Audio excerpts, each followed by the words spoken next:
Good evening and thanks for joining us here on News Center Maine at 5:30. I'm Chris Costa. And I'm Zach Blanchard. The move by Maine lawmakers to expand abortion is one of many nationwide to protect women's health care, especially when it comes to reproductive rights. Just this month, the Food and Drug Administration approved the country's first over-the-counter birth control pill. News Center Maine's Caroline LaCour spoke with experts and joins us now with more on what it means for the future of women's health care. Caroline?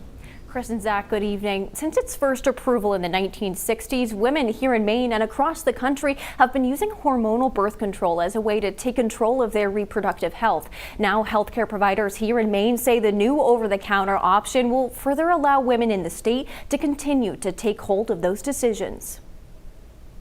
Any opportunity to improve access and make it easier for people to, get the health care that they need is a big step forward. The FDA's move to approve an over-the-counter birth control has gotten a reaction by healthcare providers across the state. The progesterone-only pill, named O-Pill, can soon be available in drugstores, convenience stores, grocery stores, and even online. Is very safe to use. Patients can understand who's a good candidate for the medication and who's not a good candidate. According to the U.S. Centers for Disease Control and Prevention, 64.9% of women aged 15 to 49 in the U.S. were using contraception between 2015 and 2017.